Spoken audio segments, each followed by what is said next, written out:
Hi guys, welcome to Celebrate Horror 2021.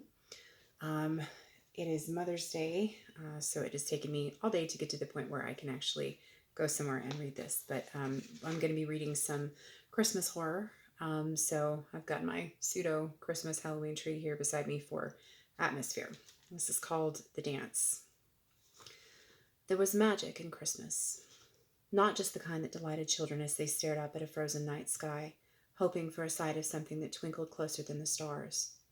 Greg was 41 years old, but he'd never lost the magic of the season. He could feel it down to the deepest parts of himself, the way the year winnowed down to this small, hushed place. A low-burning flame that could light the way for anything, anything at all. Christmas Eve, when the world held its frozen breath and listened. Greg was listening now. It was one of the things Judy had used to love about him, before everything changed and his belief became a burden. Though they'd never had children and didn't particularly want them, Greg had brought all the joy of Christmas on his own. He insisted on staying up late on Christmas Eve, letting the clock pass midnight. That was the truest time of magic, he would tell her, his face lit only by the warm light of the tree. He thought she had loved him best in those moments. Her lips would curl and a smile would find her eyes, and she'd reach for his hand and just watch his face, letting his joy infect her.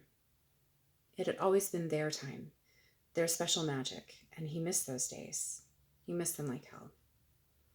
Which was why he was here again, hoping for another chance, though she'd told him not to.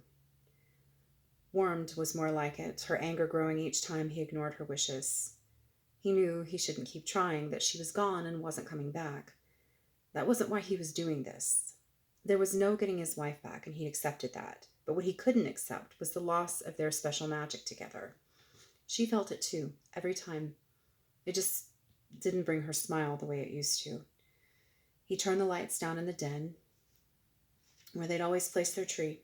Some of the ornaments they'd bought together, the ones from their earliest and brokest days, were tattered and wilted. The warm white lights were still glowing, as he painstakingly replaced each bulb when it burned out. He wasn't sure what part each piece played in the ritual, but he didn't want to risk losing his chance. The fire was burning in the old wood stove, but low, the cold creeping into the dark corners of the room. It's a Wonderful Life was playing mutely on the big screen behind him, and her favorite Christmas album crackled and skipped through the speakers. Greg took a breath and held it until he felt what he'd been waiting for. A lowering of the temperature, a thinning of the air.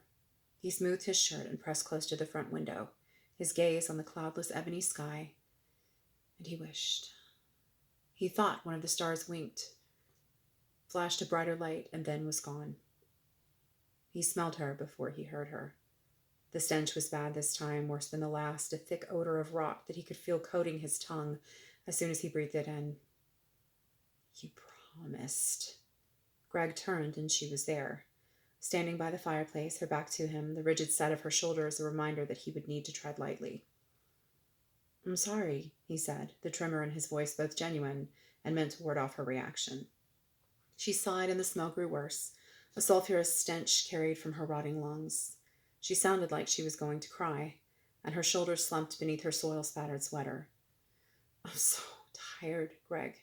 So very, very tired.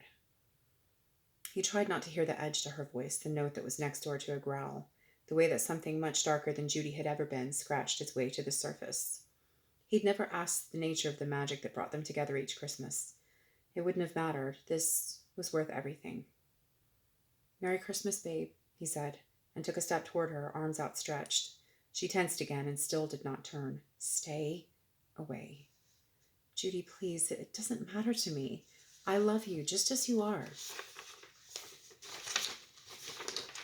She gave a broken sob that seemed to come from many throats. You don't know what I am anymore. If you did, you wouldn't keep making this wish.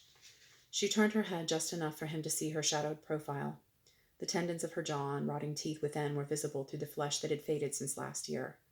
Her eye was a strange bright green, like a single unblinking Christmas light.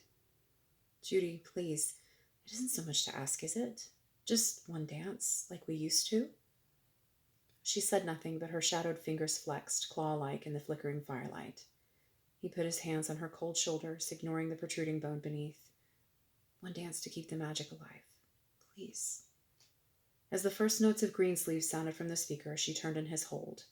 Her face, mostly skeletal but for that one green eye, was as beautiful to him as the day she died. She let him wrap his arms around her and sway with the music, feeling the magic flow through his every cell. He knew, as she tucked her head beneath his chin and he felt the graze of her teeth at his throat, that this might be the last time, that they were growing older, and things never stayed the same. That was okay.